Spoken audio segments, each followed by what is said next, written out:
Alright, spoilers ahead. I will be talking about sections of the game that I've played previously.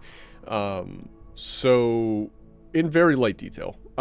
So, if you don't want to listen to that, then skip this episode 0 and move on to the actual gameplay. But TLDR, I'm basically starting a new challenge run. It's going to be on a very extremely hard difficulty, and I'm going to see how well it can challenge me in single player. If you want to move on and start watching the gameplay and avoid spoilers, then skip right now.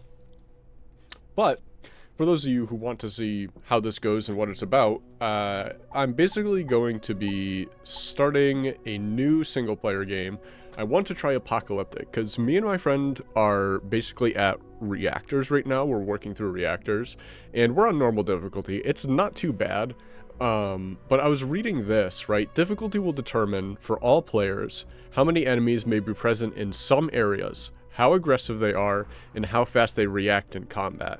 Setting this to a harder difficulty than normal will also override dynamic difficulty, which will automatically increase aspects of difficulty when more players are present. So basically changing this game mode overrides dynamic difficulty in multiplayer. Otherwise in single player it just increases the difficulty. If you want a harder challenge when alone in combat or playing single player, increase this value. It can be changed later in the sandbox settings. So basically, if I want a harder challenge in single player, I change these settings, right? But I was looking at this, right? I set it to Apocalyptic, and then I was going to modify sandbox settings, and it looks like all the values are the same, right? The spawn rate, enemy health, damage to player. It looks like all this is the same. So I'm wondering if Apocalyptic applies a base buff to everything. So if for example, if I were to go to enemy spawn rate, Apocalypse puts it on, like increases the value of the spawn rate from whatever it's set at exponentially, right? So if I set this to, like, oh my god, I have so low sensitivity. If I put this at 3, it's giving it like a 2 times multiplier, right? So it would be like 6. So I'm wondering if I should just leave it default settings and see how Apocalypse mode affects it. And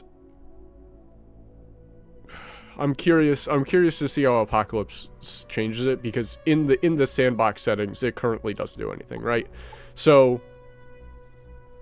game plan going forward is I'm gonna be on Apocalypse settings. We'll see how this first one goes, see how this run goes, and we'll gauge the difficulty and see if I have to change it.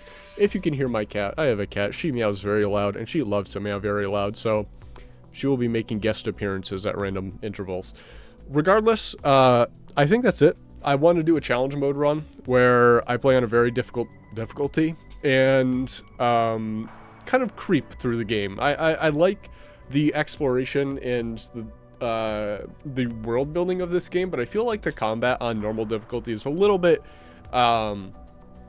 straightforward. It's feels like it's not challenging, but I'm not sure if increasing the difficulty will result in the change that I desire.